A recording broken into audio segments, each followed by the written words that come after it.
ఈరోజు రాష్ట్రంలో 20-30 వేల మంది అమ్మాయిలు మిస్ అయినారన్నారు. దానికి ఆధారం ఉందే? అధికారంలోకి వచ్చినాక ఎవరైనా దాన్ని నిరూపించినారా? ఒక్క మహిళనన్నా తిరిగి తీసుకొచ్చినారా? ఒక్క కంప్లైంట్ అన్నా నమోదు చేసినారా? చేయలే. అయిపోయిన తర్వాత లిక్కర్ వల్ల కల్తీ మద్యం దాగి కొన్ని వందల మంది వేల మంది హాస్పిటలైజ్ అయి చచ్చిపోయినారని చెప్పినారు. ఎక్కడైనా కూడా లిక్కర్ దాగి కల్తీ మద్యం దాగి చచ్చిపోయినట్టు రుజువులు ఉన్నాయా? ఒక రిపోర్టు, మెడికల్ రిపోర్ట్ అన్నది ఇచ్చినారా? దానిపైన కేసు నమోదైందా? సోషల్ మీడియాలో పోస్ట్ పెడితే కేసులు నమోదు చేస్తున్నారే. మళ్ళీ ఇల్లీగల్ మద్యం దాగి కొన్ని వేల మంది హాస్పిటలైజ్ అయితే దానిపైన ఒక కేసు కూడా నమోదు కాదా? కావు.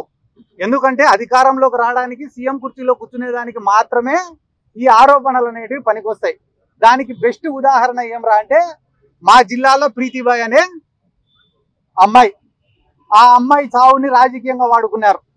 నిన్ననే మన డిప్యూటీ సీఎం గారు కూడా ఏం మాట్లాడినారు సార్? మీకు అందరు మీడియా వాళ్ళు మీరే చెప్పాలి. ఏం మాట్లాడినాడు ఆయన? గత ప్రభుత్వాలు ఆధారాలు చెరిపేసినాయంట. దానికి నేనేం చేస్తా అంటాడు ఆయన. ఏ ప్రభుత్వంలో జరిగిపోయినాయి? ఏదన్నా ఒక క్రైమ్ జరిగితే క్రైమ్ సీన్ అనేది ఒకటి ఉంటుంది, పంచనామా అనేది ఒకటి ఉంటుంది, పోస్ట్ మార్టం అనేది ఒకటి ఉంటుంది, ఇన్వెస్టిగేషన్ అనేది ఒకటి ఉంటుంది. ఇవన్నీ ఏ పీరియడ్లో జరిగినాయి? తెలుగుదేశం పార్టీ అధికారంలో ఉన్నప్పుడు జరిగినాయి. డిఎన్ఏలు మార్చేసినారట. ఒకవేళ మారిస్తే ఎవరు మార్చిండాలా సార్? ఆ రోజు తెలుగుదేశం పార్టీ అధికారంలో ఉంది కాబట్టి వాళ్ళు మార్చిండాల. పవన్ కళ్యాణ్ గారికి నా యొక్క రిక్వెస్ట్ ఏమంటే, సార్ మీడియా సమక్షంగా మిమ్మల్ని రిక్వెస్ట్ చేస్తున్నా, ప్రీతిబాయ్ మర్డర్ కేసులో వాళ్ళ తల్లి వాళ్ళ తండ్రి ఆరోపిస్తుండేది ఎవరి గురించో తెలుసా సార్? తెలుగుదేశం పార్టీ నాయకుల గురించి. మీరు ప్రశ్నిస్తే వాళ్ళని ప్రశ్నించండి, కానీ గత ప్రభుత్వాలని చెప్పి వైసీపీనో కాంగ్రెస్ పైనో ఈ నెపం నెట్టే ప్రయత్నం చెయ్యొద్దు.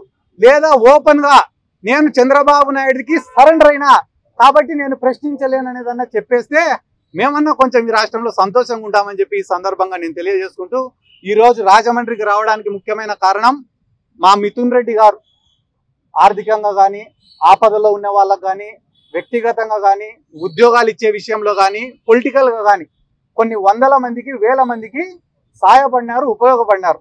అటువంటి వ్యక్తులకు, పార్టీ కోసం అంత కష్టం చేసినటువంటి వ్యక్తులకు, జగన్మోహన్ రెడ్డి గారికి అంత నమ్మకంగా నిలబడిన వ్యక్తులకు, అంటే కష్టాలలో అధికారంలో ఉన్నప్పుడు అన్ని వేళలా కూడా అండగా ఉన్నటువంటి వ్యక్తులకు మా వంతు మద్దతు ఎప్పుడు ఎల్లప్పుడూ ఉంటుందని తెలియజేయడానికే ఈరోజు ఈ రాజమండ్రికి కూడా రావడం జరిగింది. ఈరోజు మాకు ఇక్కడికి రావడానికి మరొక ముఖ్య కారణమైన గణేష్ గారికి కూడా నా ప్రత్యేక ధన్యవాదాలు.